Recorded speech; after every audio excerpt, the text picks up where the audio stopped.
Praise the Lord. प्रभु की स्तुति हो। अभी ये समय वचनों में जाने का समय है. This is the time to look into the word of God and I want you all to.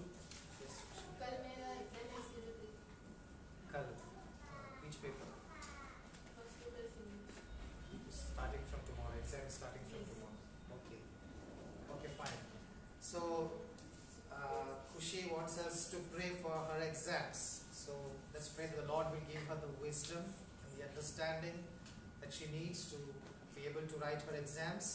And as we pray for Kushi, let's also pray for the word that the Lord is going to bring into our lives at this moment, that the Lord will prepare our hearts to receive the word. आइए हम खुशी के लिए प्रार्थना करें exam के लिए उनका, और साथ ही साथ में हम लोग प्रार्थना करेंगे प्रभु का जो वचन आज प्रभु हमसे बात करने जा रहे हैं वो हम सुन सके, समझ सके, ग्रहण कर सके, हम अपना विश्वासी जीवन में हम आगे बढ़ते रहें. Hallelujah. Shall we all close our eyes, look to the Lord and we pray. Hallelujah. Hallelujah. Hallelujah. Glory, glory, glory to you, King Jesus. We praise you, Lord. We worship you, Lord. We thank you, Lord. We thank you for this word fellowship that you have brought together. We are your people. We are your children, Lord. And thank you that you are a God who hears and answers our prayers, oh Father.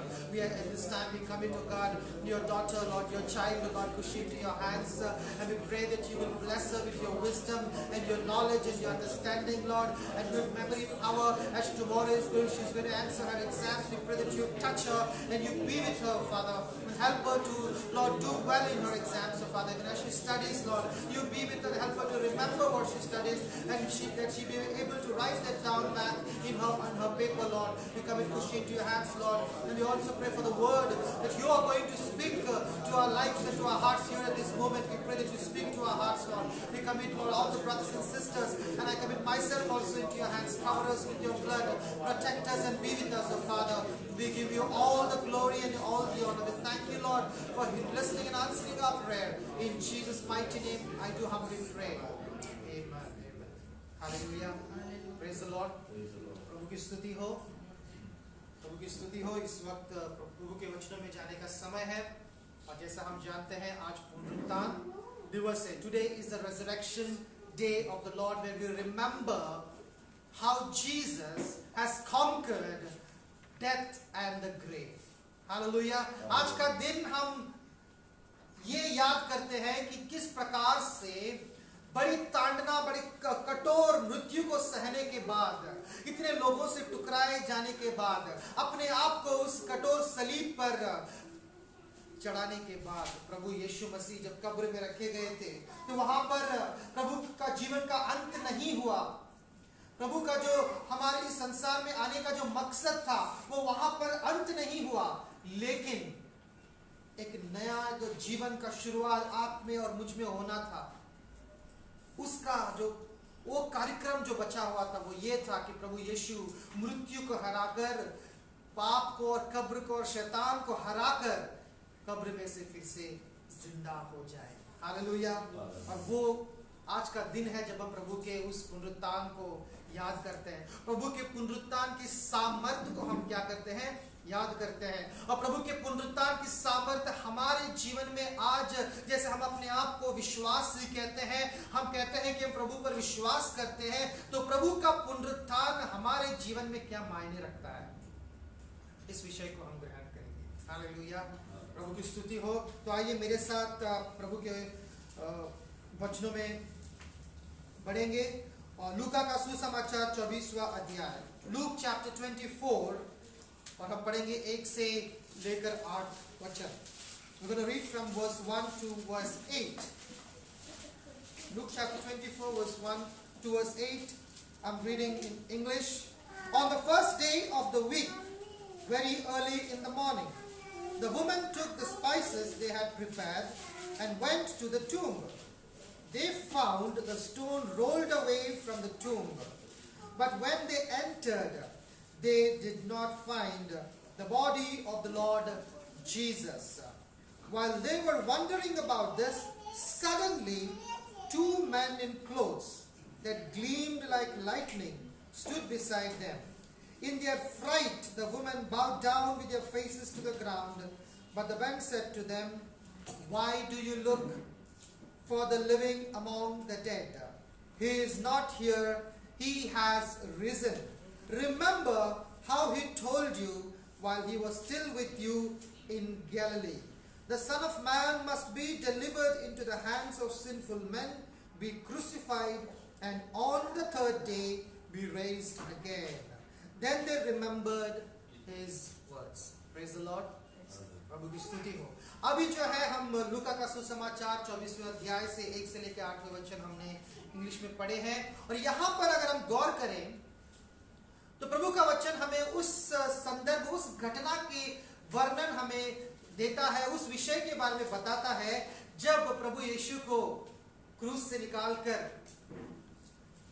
कपड़े में उनके शरीर को लपेटकर कब्र में रखा गया था। जिस प्रकार से यहूदियों की विधि है उस प्रकार से प्रभु को उस गुफा जो होता है, जोसेफ ऑफ अरिमैथिया का जो यूसुफ था, उसने अपने लिए जो कब्र बनाया था, वचन कहता है उसमें उसने प्रभु को रखा। हालेलुया। और प्रभु उस कब्र में थे। कब तक थे? वचन कहता है on the first day of the week very early in the morning. हफ्ते का पहला दिन, हफ्ते का पहला दिन कौन सा होता है? संडे। हफ्ते का पहला दिन वचन कहता है कि क्योंकि उस हफ्ते से उससे पहला वाला जो दिन था वो शब्द का दिन था, और शब्द के दिन जो होता है यहूदी लोगों को कुछ काम नहीं करना है व्यवस्था के अनुसार।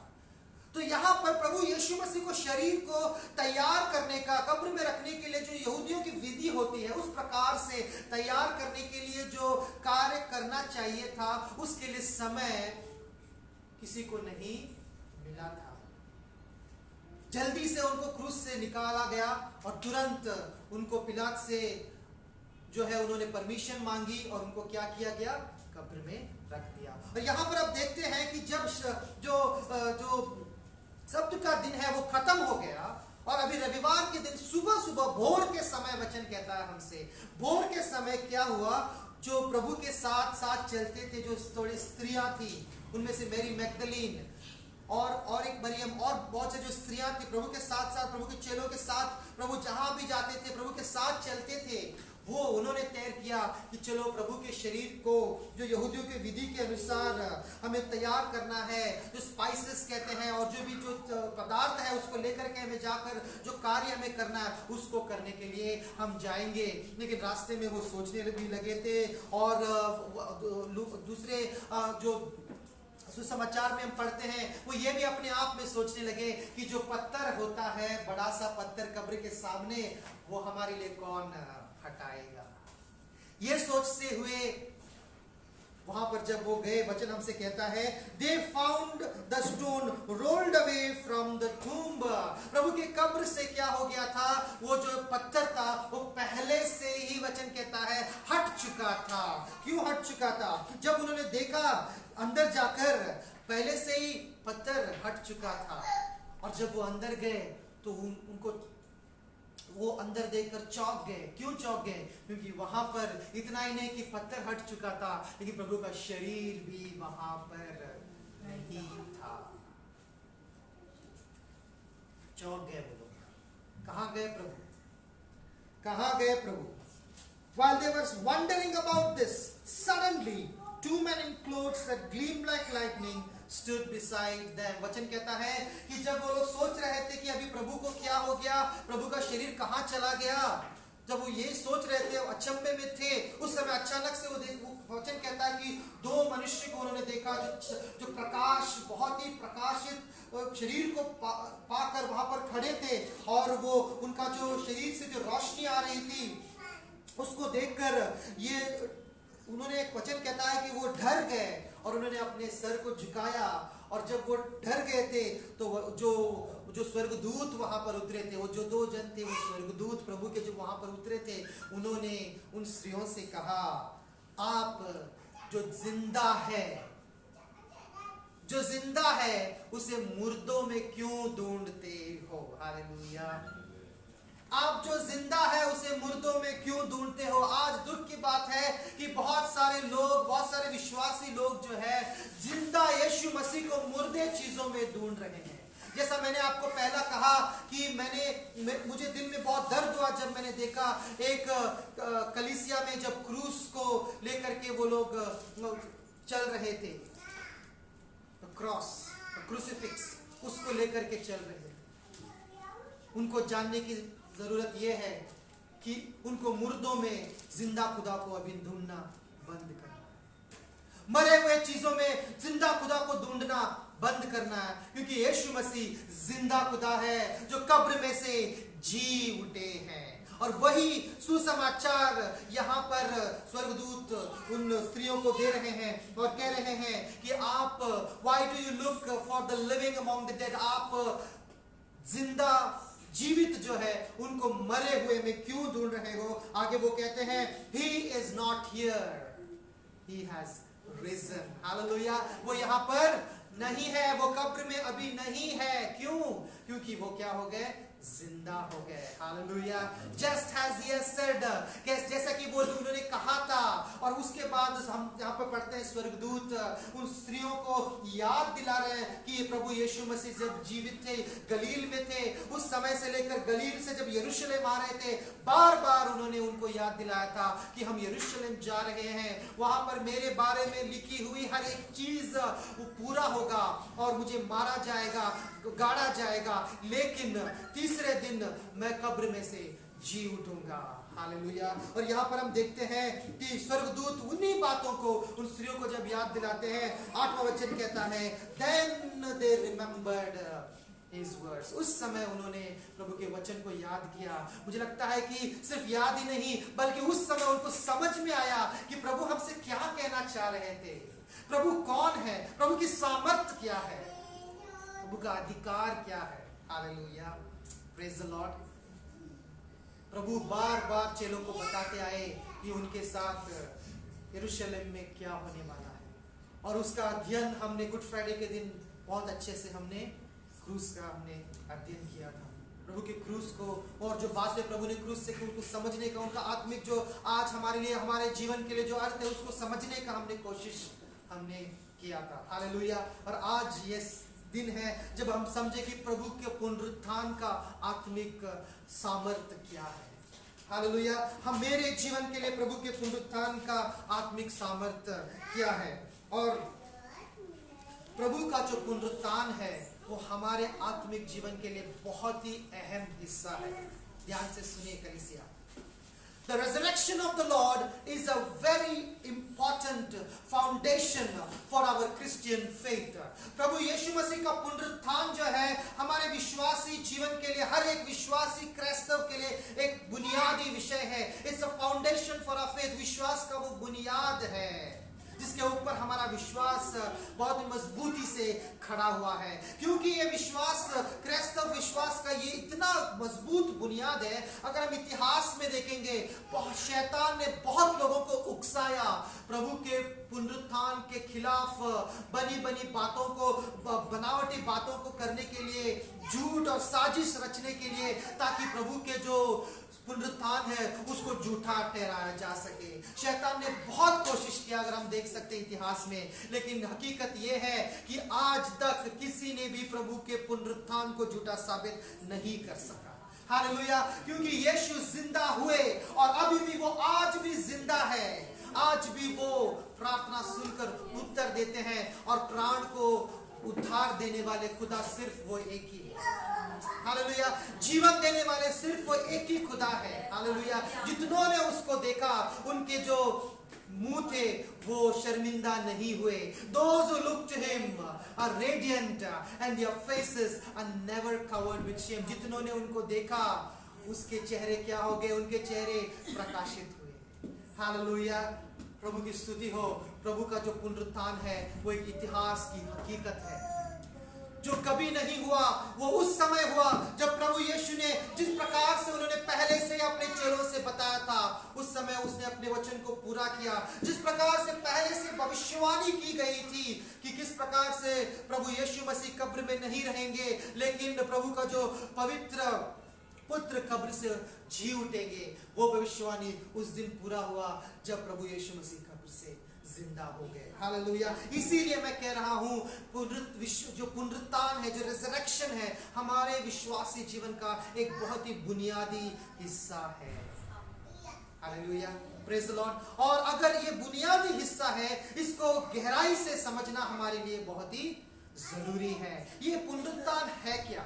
What is this resurrection? When we say resurrection, what are we talking about? जब हम resurrection कहते हैं, पुनरुत्थान कहते हैं, हम कौन से उस विषय के बारे में क्या हम बातें कर रहे हैं? इसको हमें जो है आध्यात्मिक रूप से सही तरीके से समझना बहुत ही जरूरी है।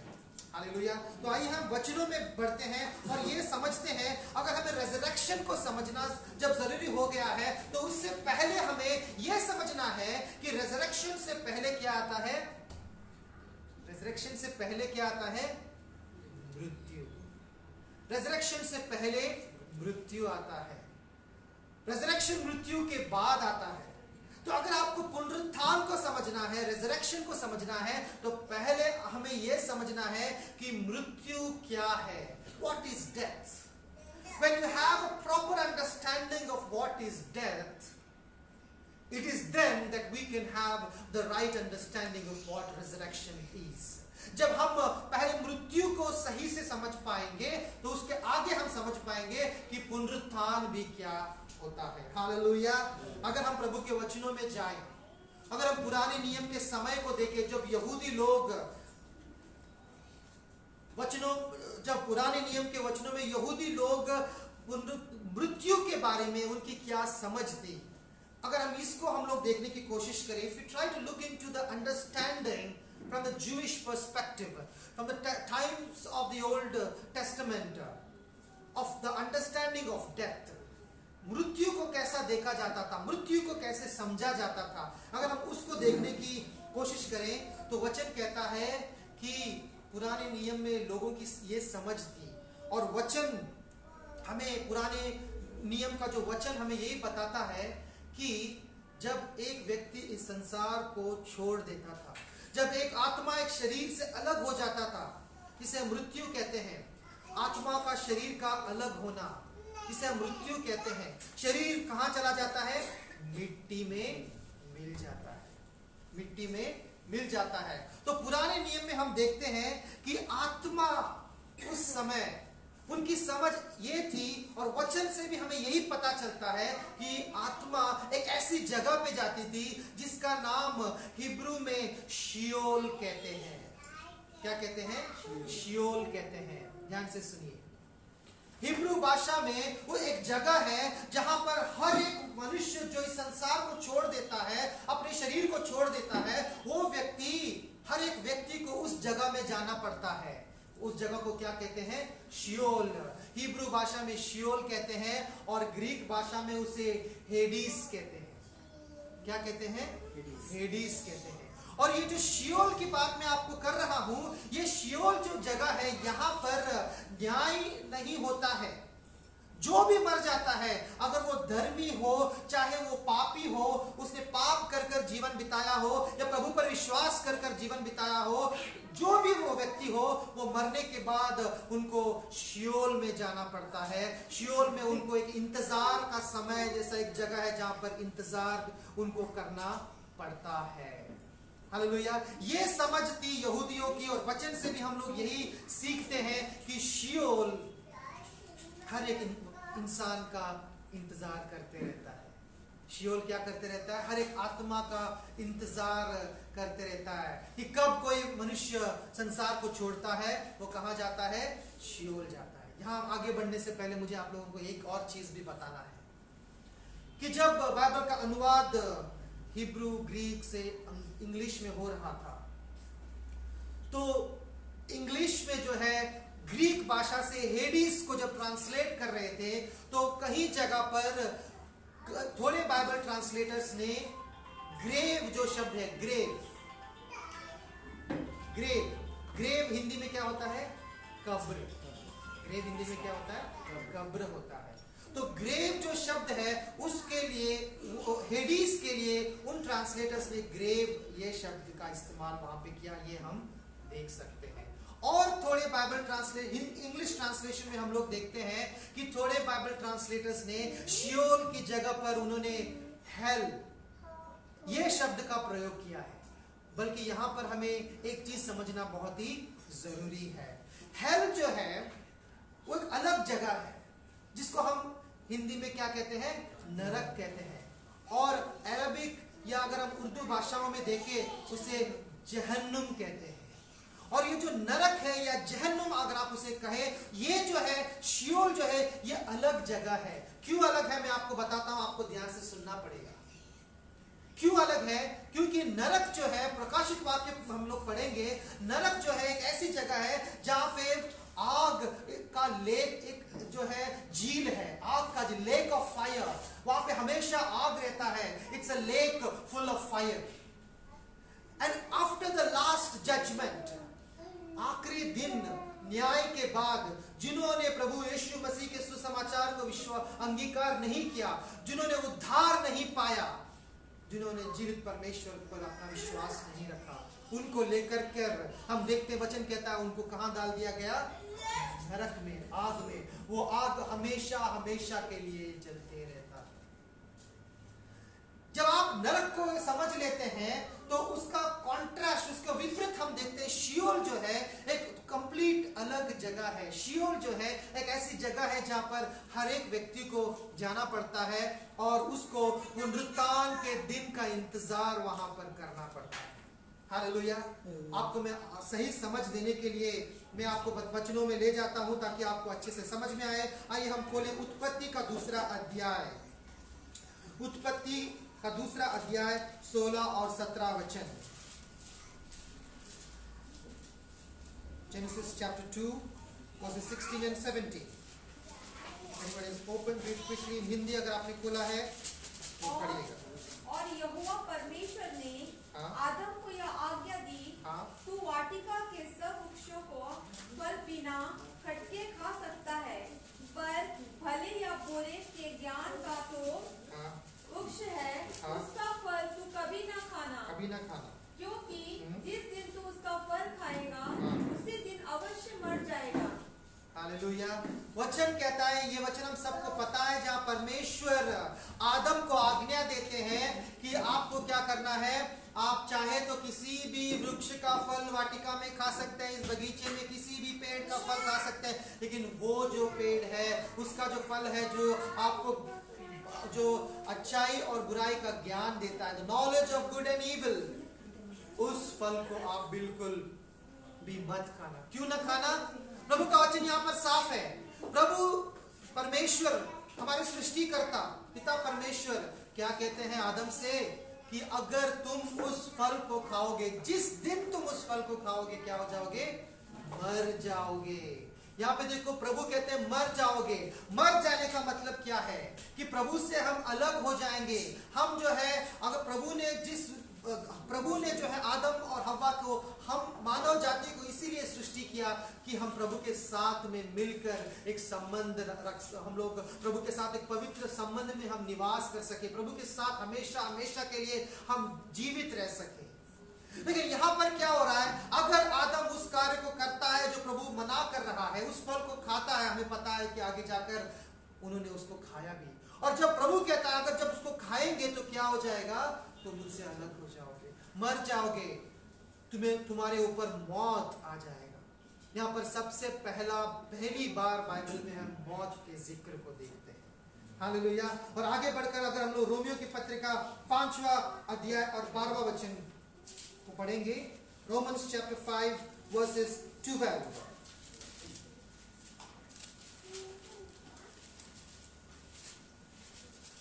Therefore, just as sin entered the world through one man, and death through sin, and in this way death came to all men because all sinned. वचन कहता है यहाँ पर कि एक मनुष्य के द्वारा पाप इस संसार में आया, और उस पाप के द्वारा भी क्या आया?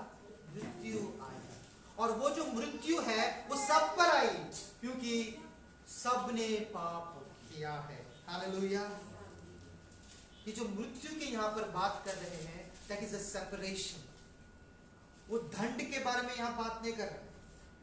न्याय के बाद दंड होता है, न्याय के दिन के बाद दंड होता है, लेकिन यहाँ पर जो मृत्यु की बात की जा रही है वो पिता परमेश्वर से अलग हो जाना। There is a separation between God and man because of sin. हर एक मनुष्य जो है जीवित पवित्र परमेश्वर से अलग हो चुके हैं, उनकी महिमा से वंचित हो चुके हैं, क्योंकि हम पाप में गिर गए। एक मनुष्य से पाप संसार में आया, पाप के द्वारा क्या आया? मृत्यु भी आई, और वो मृत्यु सब में समा गई। जब परमेश्वर ने आदम और हवा की रचना की तो परमेश्वर ने मृत्यु उनको नहीं दिया था। प्रभु ने ये नहीं कहा था कि तुम थोड़ा जीवन काल के बाद तुम मर जाओगे, इतने साल जियोगे फिर मर जाओगे। क्या प्रभु ने कहा था? नहीं कहा था। लेकिन प्रभु ने कहा अगर तुम फल खाओगे तो जरूर मर जाओगे। और हमें पता है कि जब आदम और हव्वा ने प्रभु की बात को टाल दिया, नहीं माना और फल उन्होंने खा लिया, उसके बाद प्रभु जब उनसे बात करने के लिए आते हैं, उसके बाद हम देखते हैं प्रभु उनसे कहते हैं तुम तो मिट्टी हो और मिट्टी में मिल जाओ। Dust you are and to the dust shall you return. Hallelujah. तो वहां पे हम लोग देख रहे हैं कि जब पाप संसार में आया, पाप के साथ साथ क्या आया? मृत्यु भी आई। और ये जो मृत्यु का जो अंडरस्टैंडिंग, ये मृत्यु का जो समझ पुराने नियम में इस प्रकार से हम पाते हैं कि ये जो जगह है जहां पे हर एक व्यक्ति उस दंड मृत्यु को पा करके वो जाते हैं, उसको शियोल कर वचन हमें बताता है, उसको शियोल कर हमें समझाता है। That is called a Seoul, that place of the dead, जहां पे सारे मरे हुए लोग इंतजार कर रहे हैं, उसको क्या कहते हैं? शियोल कहते हैं। और अभी मेरे साथ खोलिए जेनेसिस चैप्टर 37, उत्पत्ति का 37, genesis chapter 37 versus 35।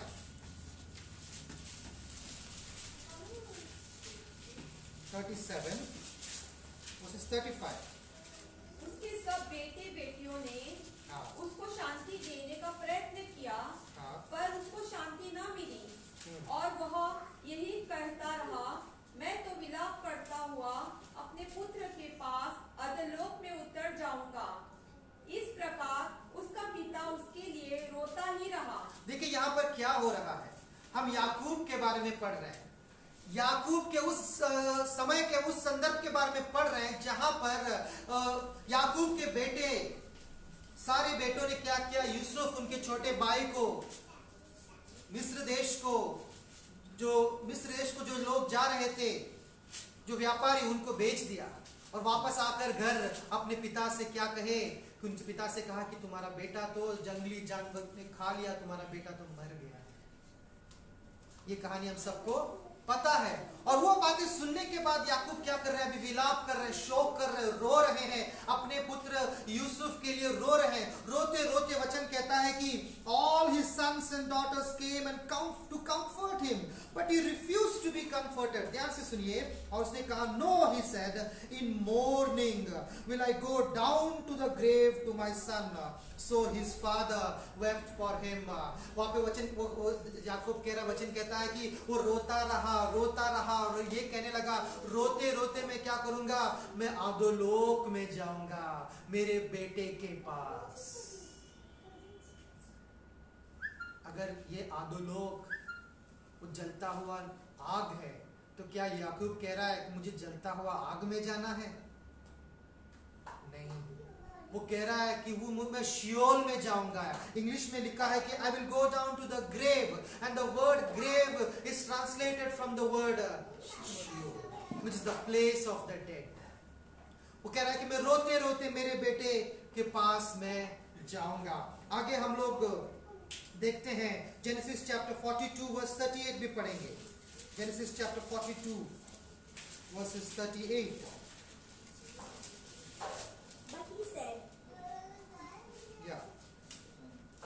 Verses 38, yes. But he said, my son shall not go down with you, for his brother is dead, and he is left alone. If any calamity should befall him along the way in which you go, then you would bring down my gray hair with sorrow to the grave. Hallelujah.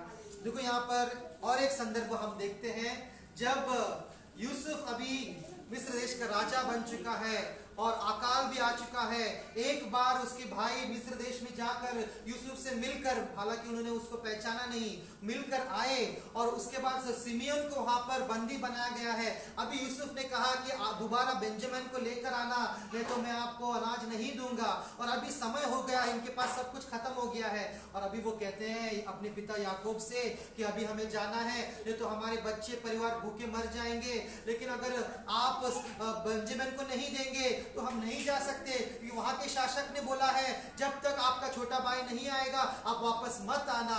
तो उस समय जो है याकूब बहुत ही रोने लगता है, कहता है एक बेटा तो मेरा आपने मुझसे छीन लिया। अभी वो कहता है कि my son will not go down there with you, his brother is dead and he is the only one left। जो मेरा जो उसका भाई है, यूसुफ का एक ही बेंजामिन भाई है और वो एक ही बचा हुआ है, और अगर वो तो यूसुफ तो नहीं रहा, इसको भी ले जाओगे तो क्या हो जाएगा?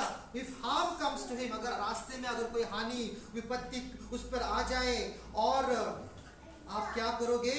You will bring my grey head down to the grave in sorrow। यहाँ पर एक बार फिर से शियोल का जिक्र किया गया है। टू द ग्रेव, ग्रेव माने शियोल। कहता है कि मैं विलाप करते करते मैं क्या हो जाऊंगा? मैं भी उस अधोलोक में चला जाऊंगा। I'm trying to give you a perspective of what is Sheol। कलीसिया में आपको ये बताने की कोशिश कर रहा हूं कि शियोल क्या है, अधोलोक क्या है, और पहले कौन सी समझ थी कि जो मर जाते थे वो लोग कहां पर जाते थे। अभी जब एक व्यक्ति मर जाता है और शियोल में चला जाता है तो उसके बाद वहां पर जो आत्माएं हैं वो दो भागों में किए जाते हैं। वो एक जो भाग है जो पवित्र लोग, जो प्रभु पर विश्वास करके, द राइचियस डेड उनको कहते हैं, पवित्र जन जो पवित्र जीवन जीकर प्रभु में मरे हैं, और जो लोग जो पाप का जीवन जीकर मरे हैं उनको कहते हैं the wicked dead। There is a distinction which is made in Sheol between the righteous and the wicked। अच्छे और बुरे आत्मा में एक फर्क किया जाता है, और जो शियोल में आत्माएं जाते हैं वो वहां से कभी वापस नहीं आते, अपने आप से वो वापस नहीं आ सकते, उस दिन तक नहीं आ सकते जब तक there is a resurrection of the dead। जब पुनरुत्थान का दिवस, एक दिवस प्रभु ने ठहराया है, पुनरुत्थान का दिवस जब होगा तभी ही वो आत्माएं वहां से बाहर निकल सकते हैं, अपने कब्र से, शियोल से बाहर निकल सकते हैं, निकलकर सीधा सीधा सामने उनको उनका सामना करना है उसको खुदावंत का जिसने उनको रचा है, और उनको अपने जीवन का हर एक चीज का लेखा देना है। और वचन कहता है कि उनका जजमेंट, न्याय किया जाएगा। This was the Jewish understanding of death and after life. मृत्यु और उसके बाद क्या होगा, ये समझ हम वचनों में हम सीखते हैं, ये परमेश्वर का वचन हमें सिखाता है, जो पहले यहूदी लोग भी समझते थे। ये प्रभु का वचन हमें सिखाता है। मेरे साथ पढ़िए डैनियल चैप्टर 12 वर्स 2। दानियल का किताब 12वां अध्याय 2रा वचन। थोड़ा जल्दी जल्दी वचन खोलेंगे ताकि हम आगे बढ़ सके, क्योंकि हमें बहुत आगे थोड़ा और अध्ययन हमें करना है। Daniel chapter 12 verse 2। Multitudes who sleep in the dust of the earth will Yes. awake, some to everlasting life, Yes. others to shame and everlasting contempt। Yes sister Hindi में पढ़िए। जो भूमि के नीचे हाँ। सोए रहेंगे, हाँ। उनमें से बहुत से लोग जाग उठेंगे, हाँ, कितने तो सदा के जीवन के लिए और कितने अपने नाम धराई और सदा तक अत्यंत घिनौने ठहरने के लिए। हालेलुया। हालेलुया। कि जितने, कहाँ है सिस्टर, दोबारा पढ़िए, जितने भूमि के, दूसरा वचन सिस्टर, पहला, जो भूमि के नीचे, जो भूमि के नीचे, हाँ, सोए रहेंगे, उनमें से हाँ, बहुत से लोग जाग उठेंगे, उनमें से बहुत से लोग जाग उठेंगे। जो भूमि के नीचे सोए हुए हैं, जो भूमि के नीचे ग्रेव शियोल में सोए हुए हैं, वो लोग क्या होंगे? जाग उठेंगे। वो नरक में नहीं है। दोबारा मैं याद दिला दूं कि नरक ऐसी जगह है, आप जाओगे वहां से वापस नहीं आ सकते। It's an eternal destiny of condemnation. हमेशा हमेशा के लिए वहां पे एक आत्मा अगर गिर जाए वापस नहीं आ सकता। हमेशा नित्य जलने वाली आग। प्रभु यीशु मसीह ने कहा वहां पे जो है आग बुझती नहीं और कीड़ा मरता नहीं। That is hell. That is Jahannam. That is hell. The lake of fire. What we are talking about here is Sheol. और दानियल को यहाँ पे जो विजन मिल रहा है उसमें हमें यहाँ पे लिखा गया है, दानियल कहते हैं कि उस समय क्या होगा, जितने लोग मिट्टी में धरती में सोए हैं वो जाग उठेंगे। और थोड़े जो है किसके लिए जाग उठेंगे? many will rise for everlasting life. थोड़े लोग जो है जो प्रभु पर विश्वास कर प्रभु पर वो अपना भरोसा रखकर मरे हैं वो अनंत जीवन के लिए जाग उठेंगे। और थोड़े लोग जो है वो अनंत आग के लिए, वो आग में डालने के लिए जाग उठेंगे। Are you understanding what I'm trying to say? I gave you a perspective what Sheol is first. And now I'm telling you that nobody can come out of Sheol by themselves. They are waiting for the judgment day. And when the judgment day happens, they will be resurrected and they will be judged accordingly. उनका न्याय किया जाएगा। और यही विषय को हम लोग देखते हैं Psalms 89 verse 48 पढ़िए। भजन संगीता का 89 verses 48. Psalms 89 verses 48.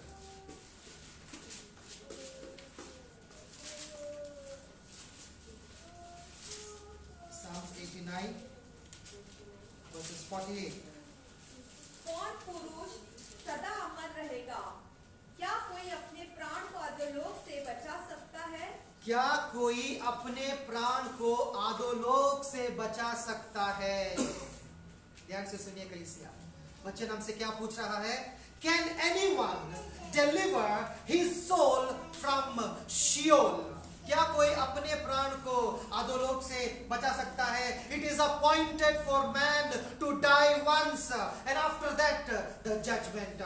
ये तय हो चुका है, प्रभु ने ये तय कर दिया है। जब पाप इस संसार में आया, पाप के साथ मृत्यु आया, तो ये तय हो गया कि मनुष्य एक बार मर जाएगा और मर जाएगा, उसके बाद उसका न्याय होगा। और जब वो शियोल में न्याय का इंतजार करता रहेगा, उसको कोई वहां से बाहर निकाल कर बचा नहीं सकता जब तक कि न्याय का दिन का समय नहीं हो जाता है। वचन यहाँ पे पूछता है कि who shall, क्या कोई अपने आप को अधोलोक से बचा सकता है?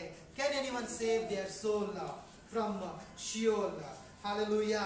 देखो मैंने अभी तक आपको मैंने आपको ये समझ देने की कोशिश की कि शियोल कौन सी जगह है, शियोल में कौन जाते हैं? सब जाते हैं। और जाने के बाद में विभाजन कैसा होता है वहां पर, उसके बाद में आगे किस चीज के लिए वो लोग इंतजार कर रहे हैं, यही समझ को लेकर यहूदी लोग वो अपने विश्वास को बनाए थे। और यही प्रभु का वचन भी पुराने नियम से हमें यही सिखाता है। हालेलुया। अभी भी जितने वचन हमने पढ़े पुराने नियम से पढ़े और ये समझने के लिए पढ़े कि उस समय जब प्रभु यीशु मसीह संसार में थे, अपनी सेवकाई को कर रहे थे और अपने आने के बारे में, अपने क्रूस की मृत्यु के बारे में और पुनरुत्थान के बारे में जो भी बताते थे, यहूदी लोग जो उनको सुनते थे वो उनको किस प्रकार से ग्रहण करते थे, ये हमें समझना बहुत जरूरी है।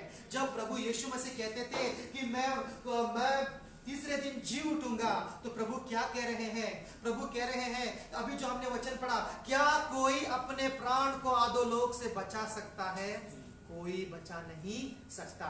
ये यहूदी लोग जो प्रभु की बातों को सुन रहे थे बहुत अच्छे से जानते थे। जो महायाजक, जो बड़े जो धर्म गुरु थे, प्रभु की बातों को सुन रहे थे, उनको पता है कि कोई भी मनुष्य अपने प्राण को अधोलोक से बचा नहीं सकता। और ये व्यक्ति कौन है जो हमारे सामने खड़ा है, मांस और लहू में खड़ा है? ये भी तो इंसान है, ये भी तो एक दिन मर जाएगा। और इसको कहां से सामर्थ्य मिली कि वो कह रहा है कि तीसरे दिन मैं जिंदा हो जाऊंगा? कैसे ये वचन के विरुद्ध बात कर रहा है? मतलब क्या इसके पास इतनी सामर्थ्य है? ये कौन है कि कहता है कि तीसरा दिन मैं अधोलोक से मेरे प्राण को बचा लूंगा? आप समझ रहे हैं?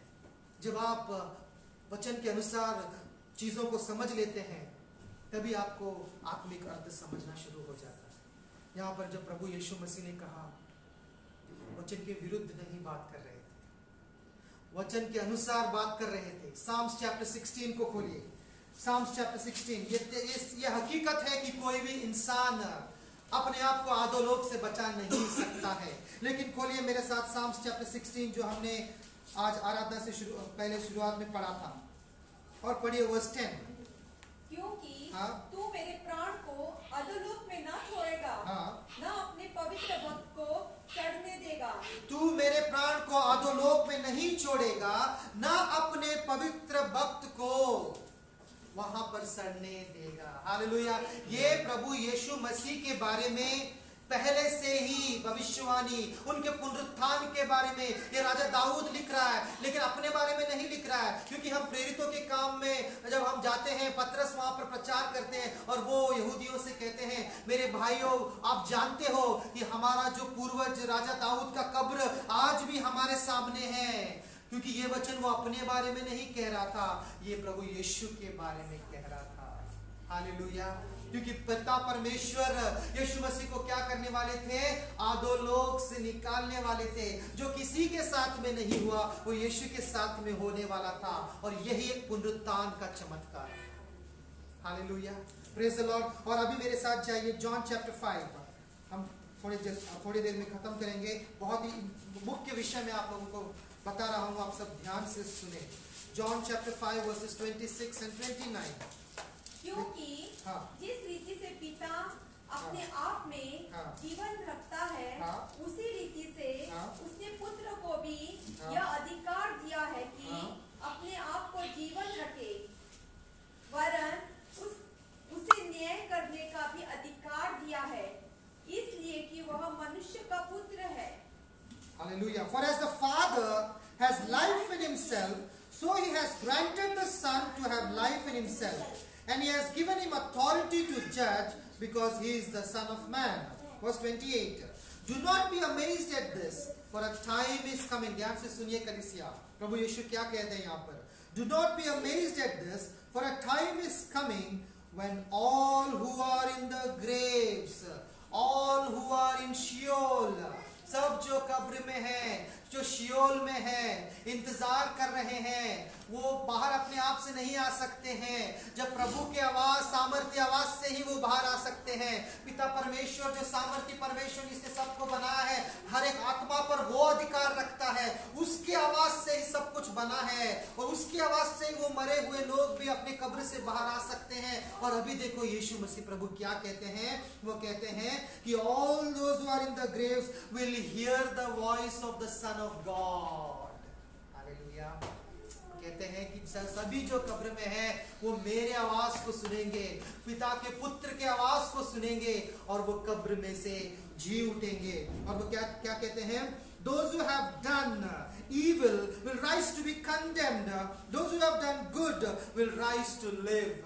जिन्होंने अच्छा किया है वो हमेशा जीवित रहने के लिए जी उठेंगे, जिन्होंने बुरा किया है वो दंड पाने के लिए जी उठेंगे। लेकिन ये जो जी उठना यहाँ पर हो रहा है सभी का, किससे हो रहा है? प्रभु की आवाज से हो रहा है। जब प्रभु यीशु मसीह शरीर में होकर, शरीर धारण कर कर पिता परमेश्वर का जो शब्द, the word of God in flash, सबके सामने वो कह रहे थे ये बातों को, सारे यहूदी लोग चौंक कर उन्हें सुने, क्योंकि उनको पता था कि अगर किसी को शियोल से निकालना है तो किसी के पास वो अधिकार नहीं, सिर्फ अब्राहम, इसहाक और याकूब का परमेश्वर अदोनाई, एलोहिम, यावे, उस परमेश्वर के पास ही, द ग्रेट आई एम, उसके पास ही वो अधिकार है। यहाँ पर एक मनुष्य हमारे सामने खड़ा है और वो कहता है कि मेरे आवाज को सुनकर वो कब्र में से बाहर निकलेंगे। Jesus was confirming his divinity, his divine power, that he was the word of God in human form, and he had the authority to judge the living and the dead. Hallelujah. यहाँ पर प्रभु यीशु मसीह यहूदियों को बता रहे थे कि जो अधिकार आपको पता है कि पिता के ही पास है, वो अधिकार मेरे पास भी, क्योंकि मैं पिता का पुत्र हूँ, पिता का मैं पवित्र वचन जो इस देहधारी होकर संसार में आया, और मेरे ही द्वारा प्रभु ने सारे संसार को बनाया, और मेरे ही आवाज को सुनकर लोग कब्र में से जी उठेंगे, और वो क्या हो जाएंगे? उनका न्याय मेरे द्वारा ही किया जाएगा। Hallelujah. This is what the Lord Jesus is saying. When the Jews heard this, to them it was shocking. जब यहूदी लोगों ने इस बात को सुना, वो चौंक गए। इतना ही नहीं, आगे जाकर बार बार जब प्रभु यीशु मसीह ने अपना जो है दैविकता का जो प्रमाण प्रभु ने बार बार दिया, यहूदी लोग चौंक गए। और इसीलिए क्योंकि बार बार प्रभु यीशु मसीह अपने आप को परमेश्वर के सामने जगह पर जो कार्य सिर्फ परमेश्वर कर सकता है, वो बार बार प्रभु कहते थे कि मैं करूंगा। तो वो सोचते थे कि ये हमें गुमराह कर रहा है या खुद गुमराह हो चुका है। और वो यीशु की बातों को अंगीकार नहीं किए, यीशु की बातों पर यकीन नहीं किए। अगर हम गॉस्पेल्स में पढ़े, अगर हम सुसमाचार में पढ़े, जब यीशु को पकड़ा गया और जो है महायाजक के पास ले गया, आपको पता है जब उन्होंने एक गुनाह को ढूंढा प्रभु पर डालने के लिए ताकि उन्हें क्रूस पर चढ़ाया जा सके, कोई भी गुनाह उन्हें नहीं मिला। ऐसा कोई भी चीज उन्हें नहीं मिला जिसको लेकर वो प्रभु को दोष लगाए और प्रभु को क्रूस पे चढ़ाए। मेरे साथ आप पढ़िए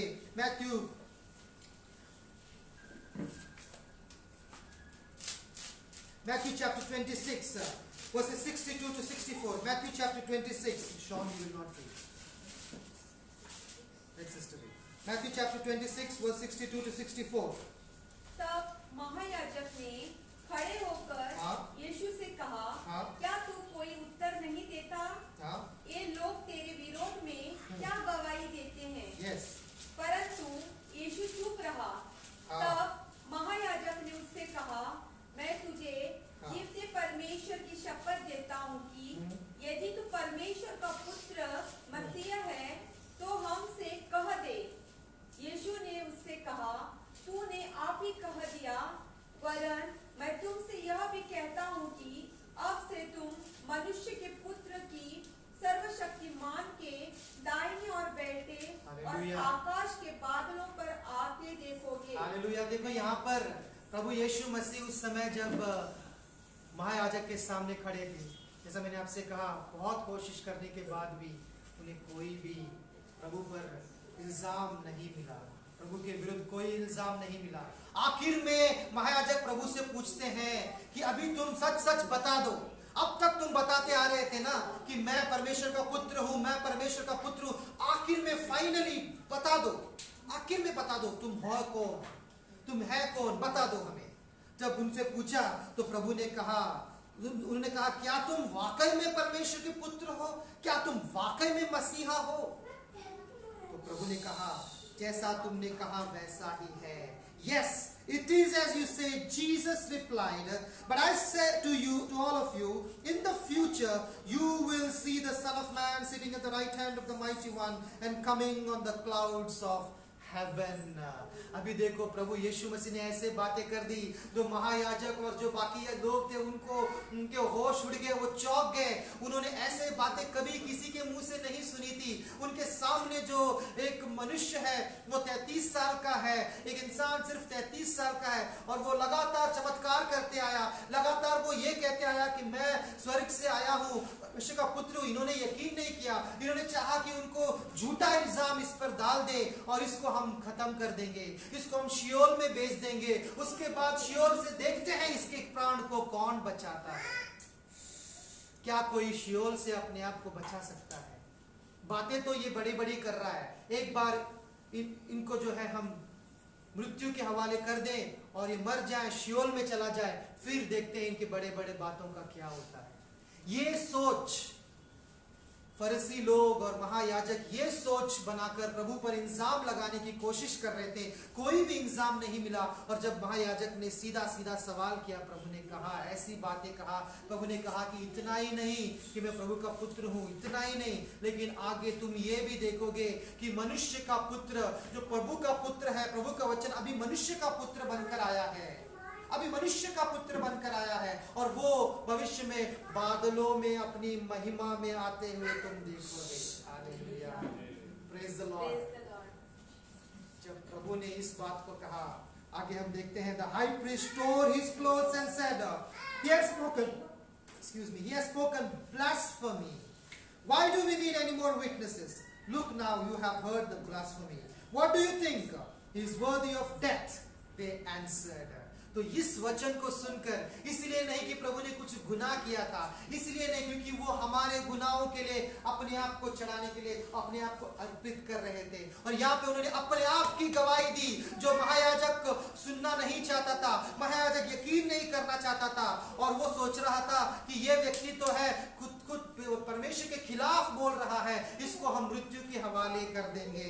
और इसी प्रकार से हम देखते हैं कि उन्होंने क्या किया, प्रभु यीशु मसीह को मृत्यु के हवाले कर दिया। लेकिन प्रभु यीशु मसीह बार बार बताते रहे कि मृत्यु पर भी उनको सामर्थ्य है। प्रभु यीशु मसीह जब लाजर को मुर्दों में से उठाने के लिए आए, तो हम पढ़ते हैं जॉन चैप्टर 11 वर्स 21 to 24। थोड़े वचन हैं, हम जल्दी से खोलेंगे और हम वचन को समझेंगे और हम खत्म करेंगे। John chapter 11 verse 21 to 24। Martha ने यीशु से कहा, हे प्रभु, हाँ। यदि तू यहाँ होता तो हाँ। मेरा भाई कदापि न मरता। हाँ। और अब भी मैं जानती हूँ कि हाँ। जो कुछ तू परमेश्वर से मांगेगा, हाँ। परमेश्वर तुझे देगा। Yes। यीशु ने उससे कहा, तेरा भाई फिर जी उठेगा। हाँ।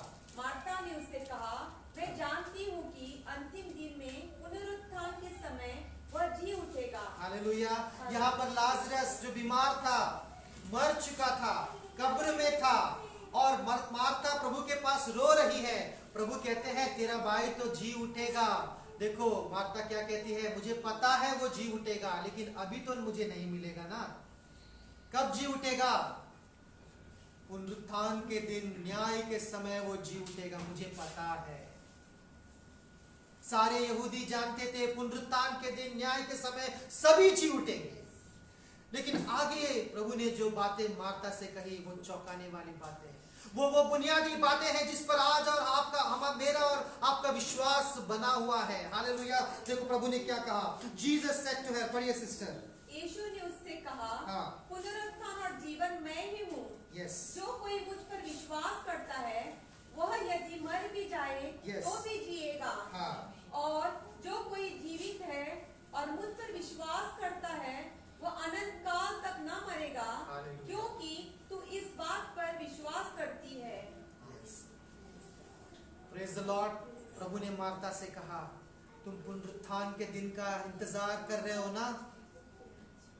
जो पुनरुत्थान का दिन होगा उसको करने वाला यहाँ तुम्हारे सामने खड़ा है, मैं ही हूँ। I am that resurrection and the life you are waiting for. Do you believe this? क्या तुम विश्वास करती हो? प्रभु मार्था से सीधा सीधा सवाल करता है। आज भी अगर कोई विश्वास करता है इस बात पर, वो प्रभु पे अनंत जीवन पाता है। Hallelujah. If you believe that he is the resurrection and he is the life, you will receive eternal life.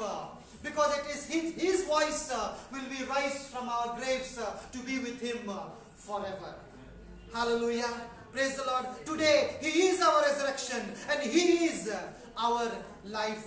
और प्रभु ने बार बार यहूदियों को ये बताने की कोशिश की, लेकिन चेले भी समझ नहीं पाए और यहूदी लोग तो बिल्कुल समझ नहीं पाए। महायाजक तो चौंक गए, प्रभु को मृत्यु के हवाले कर दिया। और उन्होंने मृत्यु के प्रभु जब क्रूस पर थे, उन्होंने कहा इसने दूसरों को बचाया, देखते हैं क्या ये अपने आप को भी बचा सकता है। लेकिन उस समय उनको पता नहीं था ये अपने आप को इसलिए नहीं बचा रहे हैं क्योंकि जो आनंद उनके सामने रखा था उसके लिए आपको, हम लोगों को बचाने के लिए, संसार को बचाने के लिए, इसलिए प्रभु ने क्रूस की मृत्यु को सह ली। लेकिन कहानी वहां खत्म नहीं हो रही थी। प्रभु वो थे जिसके पास वो सामर्थ्य था कि वो अपने आप को भी शियोल से बाहर निकाल सके, और जो भी उस पर विश्वास करेगा अंत दिन में उनको भी वो शियोल से निकाल कर प्रभु परमेश्वर के पास अनंत काल के लिए वो पहुंचा सकता है। Hallelujah. He is the resurrection and he is the life. और हमें पता है कि तीसरे दिन सुबह प्रभु यीशु मसीह कब्र में से जी उठे। Just as he had said, स्वर्गदूतों ने क्या कहा? जैसा कि उसने कहा था। Then they remembered his words. तब उन्होंने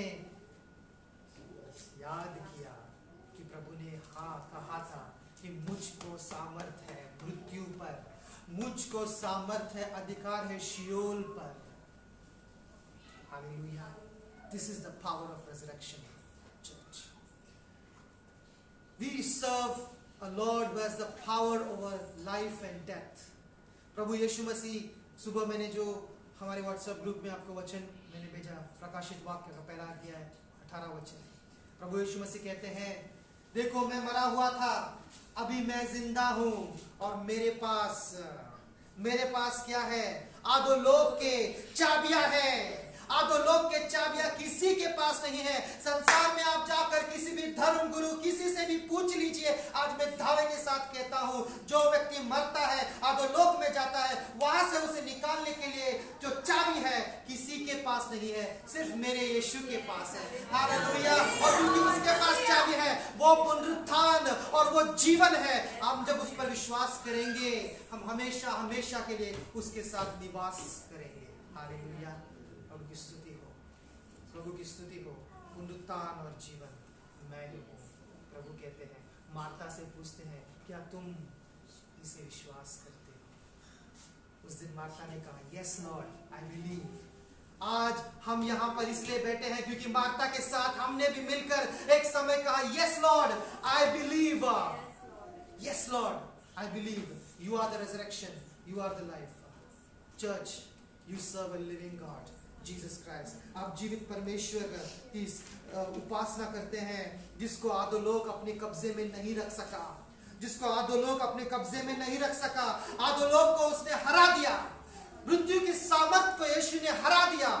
शैतान के द्वारा जो दंड इस संसार में उत्पत्ति के समय आया था, उसको प्रभु ने तोड़ दिया। हालेलुया। आज जो भी उस पर विश्वास करेगा, उसका पुनरुत्थान जब होगा, उस प्रभु की आवाज को सुनकर जब रैप्चर के समय जब हम उठाए जाएंगे, हमारा पुनरुत्थान जब होगा, हम कहाँ रहेंगे? पिता के साथ हमेशा हमेशा के लिए। हालेलुया। ये उम्मीद के साथ हर एक विश्वासी हम जीते हैं। Hallelujah. Because Jesus said, a time will come when the dead will hear the voice of the Son of God and will rise from the grave. Hallelujah. उसी विषय को पौलुस हमें कहते हैं 1 Corinthians chapter 15 verse 48 to 57, and we're going to conclude over here. 1 Corinthians chapter 15, पहली कोरिन्थियों की पत्रिका 15 अध्याय। पहली कोरिन्थियों की पत्रिका 15 अध्याय 48 to 57। जैसे वो मिट्टी का था, वैसे वे भी हैं जो मिट्टी के हैं। और जैसे वो स्वर्गीय है, वैसे वे भी जो स्वर्गीय हैं। और जैसे हमने उसका रूप धारण किया जो मिट्टी का था, वैसे ही उस स्वर्ग का रूप भी धारण करेंगे। हालेलुया। जैसे हमने उस रूप को धारण किया जो मिट्टी का था, वैसे ही हम उस स्वर्ग के रूप को भी धारण करेंगे। जैसे प्रभु का जब पुनरुत्थान हुआ, महिमा शरीर में प्रभु का पुनरुत्थान हुआ, वचन यह कहता है हम भी उस महिमा शरीर में हमारा भी पुनरुत्थान होगा, उसी रूप को धारण करेंगे। और 50वां वचन पढ़िए सिस्टर। हे भाइयों, मैं यह कहता हूँ कि मांस और लहू परमेश्वर के राज्य के अधिकार नहीं हो सकते, और ना नाशवान अविनाशी का अधिकारी हो सकता है। और 51 देखो, मैं तुमसे भेद की बात कहता हूँ, हम सब नहीं सोएंगे, परंतु सब बदल जाएंगे। और यह क्षण भर में पलक मारते ही अंतिम तुरही फूंकते ही होगा, क्योंकि तुरही फूंकेगी जाएगी और मुर्दे अविनाशी दशा में उठाए जाएंगे और हम बदल जाएंगे। हालेलुया। देखो, यह पुनरुत्थान के विषय में पौलुस लिखते हैं और कहते हैं, उस समय जो कोरिन्थियों के जो कलीसिया थी उनसे कहते हैं, और आज जो हम जीवित हैं, अगर प्रभु का आगमन हमारे जीवन काल में होगा, तो आज ये वचन हमारे लिए कि हम जो है हम अधोलोक में सोएंगे नहीं, लेकिन प्रभु का जब तुरही फूंकी जाएगी, हम उठाए जाएंगे। लेकिन हमसे पहले जो संसार को छोड़कर गए हैं, वो उस प्रभु की आवाज को सुनेंगे, अपनी कब्र में से उठेंगे और वो प्रभु के साथ में रहने के लिए उठाए जाएंगे। हालेलुया। इसीलिए आगे बढ़कर पौलुस लिखते हैं 55। हे मृत्यु, तेरी जय कहाँ रही? हे मृत्यु, तेरा डंक कहाँ रहा? मृत्यु का डंक पाप है, और पाप का बल व्यवस्था है, परंतु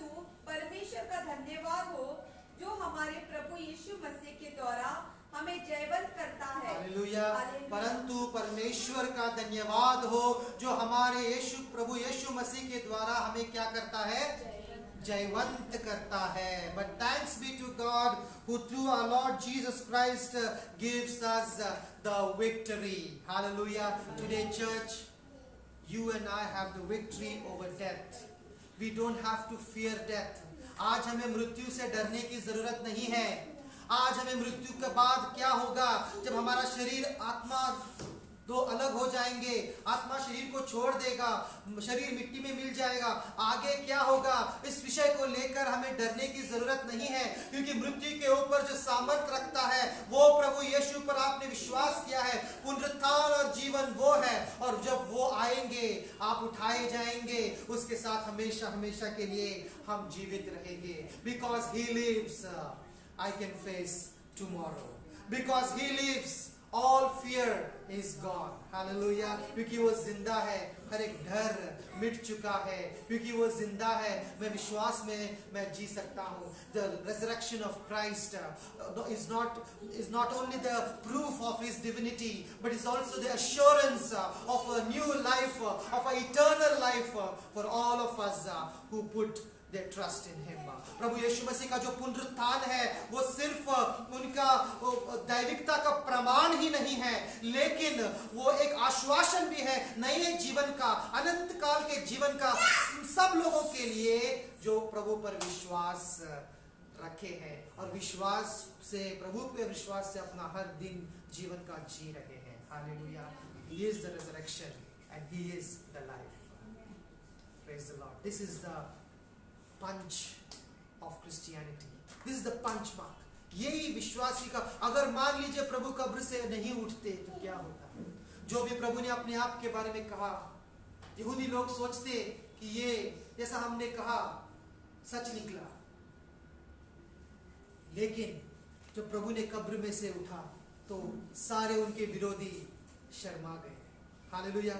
आज भी जितने प्रभु के विरोधी संसार में हैं, जो विश्वासी लोगों को सताना चाहते हैं, जो, लेकिन हम उनसे प्रेम करते हैं क्योंकि प्रभु ने कहा कि प्रेम करो. हालेलुया. लेकिन हम ये संदेश उनको दे सकते हैं कि चाहे तुम कितना भी यीशु का विरोध करो, आप प्रभु का सामना नहीं कर सकते, क्योंकि उनके हाथ में क्या है, अधोलोक के चाबियां सिर्फ यीशु के पास है.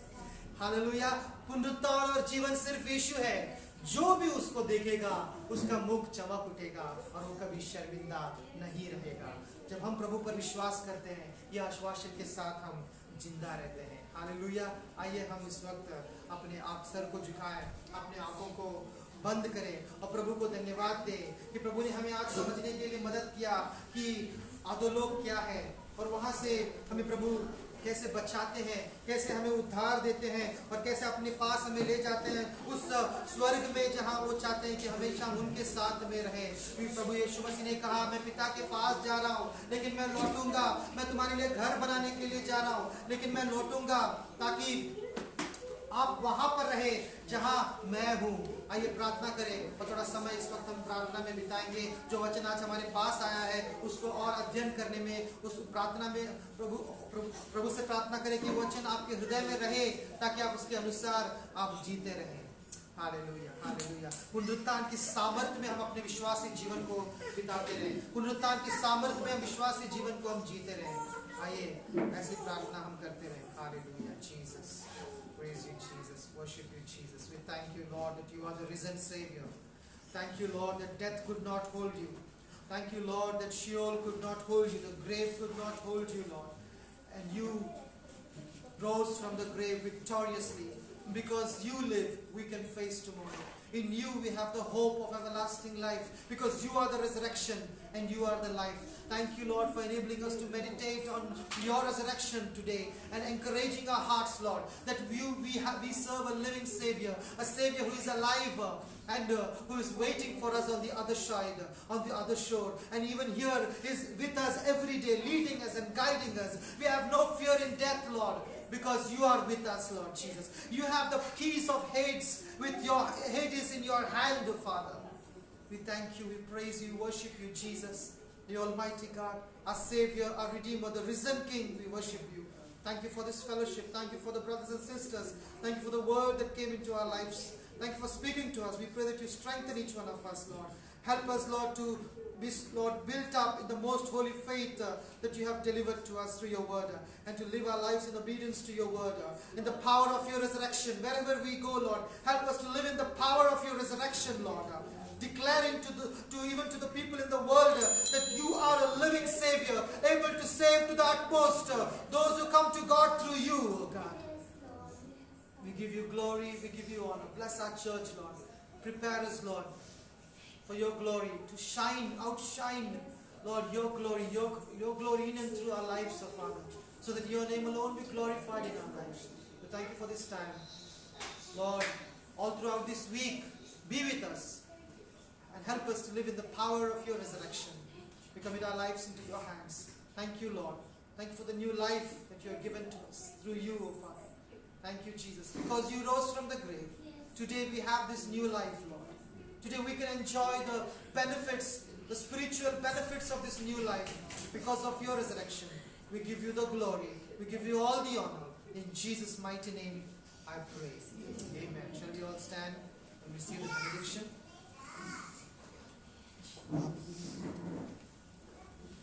Hallelujah.